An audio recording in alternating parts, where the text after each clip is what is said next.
Okay, this is part 2 of the kinetic particle theory. Okay, so in this part, we'll be zooming into how does kinetic particle model relates to temperature and pressure. We'll be zooming more into gas pressure. Okay, so we'll be covering the following learning outcomes: relate the rise in temperature of a body to an increase in the average kinetic energy of all the particles in the body, and explain how the pressure of a gas, why is there a pressure of gas in terms of the motion of its particles? Okay, so recap a little bit. We have learned previously about pressure. Pressure is defined as the force per unit area. So if I have a book resting on the table, then the pressure caused by the book will be due to the weight, which is the force exerted on the table, okay, divided by the area of contact with the table. Okay, but at a particle level, when we zoom into the particles, okay, the pressure is actually caused by the average force exerted by the particles of the book on the table, on a unit area of the table. Okay, because all these particles are in continuous random motion, they will constantly collide with the table, exerting a force over the area that is in contact with the table. Okay, so but we'll go zooming into gas pressure. So pressure caused by a gas, okay, is again because the gas molecules are in continuous random motion. So if I have gas inside a container, these gas molecules are moving about randomly at high speed in all directions. They will collide with the walls of the container. And when they collide with the walls of the container, they exert a force on the walls of the container. So this average force, okay, because there are many particles exerting a force on the wall, okay, we just take the average force exerted on one side of the walls of the container will give you the pressure exerted by the gas molecules. Okay, so the pressure is defined as the average force. Okay, I need to see the keyword average force exerted by the particles per unit area. Okay, so this is what that contributes to gas pressure. Okay, I repeat again, I need to see the gas molecules are in continuous random motion, point number 1. So they will constantly collide with the walls of the container. You need to tell me it's colliding with the walls of the container because they not only collide with the wall, they also collide with each other. They also collide with smoke particles, with pollen grains if there are inside them. Okay, but I'm asking why is there a gas pressure inside a container?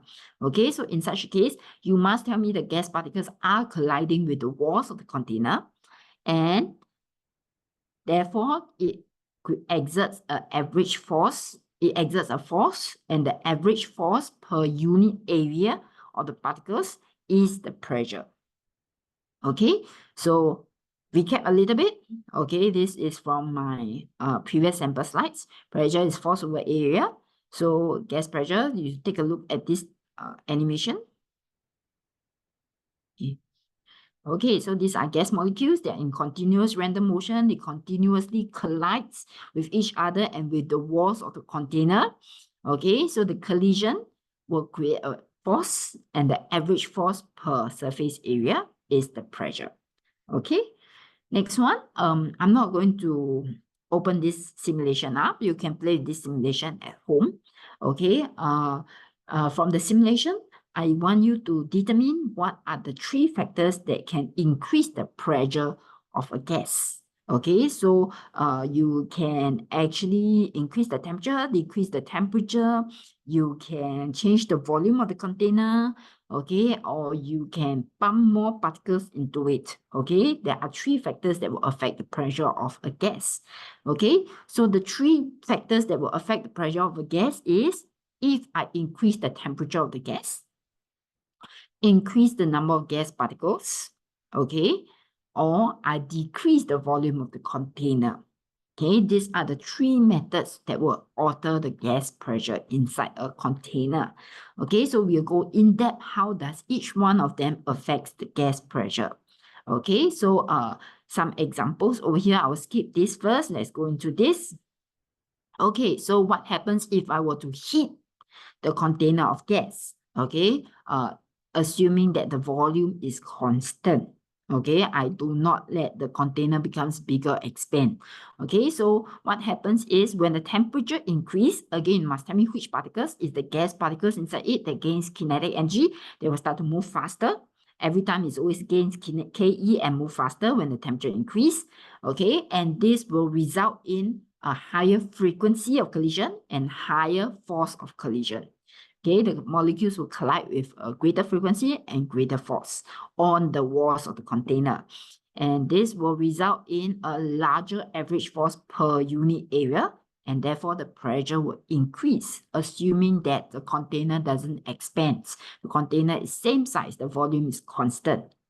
Okay, so if you have a temperature pressure graph, it will look like this. Okay, as the temperature increase, the gas pressure also increase. It's directly proportionate. Next, okay, what happens when you release some of the gas? Okay, this is the second part. What happens when you release some of the gas? Okay, so the temperature part, I'm going to skip already. Part A. Okay, particles gain KE, move faster, frequency and force of collision increase, exerting a larger average force per unit area, pressure increase. But what happens if you were to release some gas? Okay, this is changing the number of gas molecules. Okay, if you release some of the gas, there will be fewer particles per unit volume. Okay, same for changing the volume. If you decrease the volume, then there will be more particles in a given volume. If you increase the volume, there will be lesser particles per unit volume. Okay, same, if you add more molecules, you pump more air inside, then there will be more particles per unit volume. Okay, so the keyword is the number of particles per unit volume, either increase or decrease. Okay, if it decrease, in this case, you release some of the gas, there are fewer particles per unit volume, there will be fewer collision. Okay, just take note that the force of collision doesn't change because the particles have the same amount of kinetic energy. You never add heat to it. Okay, but the particles, there will be fewer particles, so there will be fewer collision with the walls. Okay, so there will be lesser average force per unit area, and therefore the pressure will decrease. Similarly, if I pump a lot of gas into a container, then there will be a lot of particles per unit volume. The frequency of collision with the walls of the container will be greater. This will result in a larger average force per unit area and therefore a larger pressure. Okay, let's take a look at more questions. Okay, so the same. For part A, how does an increase in temperature affect the kinetic store of the particles in the matter? So you need to know that whenever my temperature increases, the particles will gain kinetic energy. So there will be an increase in the average kinetic energy, or there will be an increase in the kinetic store of the particles. Okay, then they say part B, container A and B have the same number and type of particles at the same temperature. But now the volume is larger for container B. Explain whether the two containers have the same pressure. The answer is no. Obviously, if I have a larger volume, the number of particles per unit volume will change. If I have a larger volume, then I will have lesser particles per unit volume. So the number of particles per unit volume in B will decrease. With lesser number of particles per unit volume, my frequency of collision with the walls of the container will decrease, the average force per unit area will decrease, and therefore the pressure will decrease because the particles will need to move a longer distance before they collide with the walls of the container. So the frequency of collision would have decreased. Okay, so basically, that's all you need to know for this chapter. Okay, so we do a very quick summary. Okay, whenever temperature increase, particles gains kinetic energy and move faster. Similarly, when temperature decrease, particles lose kinetic energy and will move slower. Okay, then if you lower the temperature, they lose KE, move slower. The frequency as well as the force of collision will decrease. Only for temperature, it affects frequency and force of collision.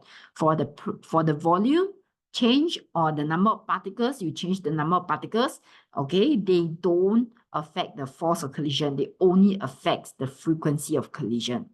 Okay, next one, the pressure of a gas is due to collision of the gas particles with the walls. Okay, and therefore it exerts a force, and the average force per unit area gives rise to the gas pressure. Okay, that's all for this part, and we are done for this chapter.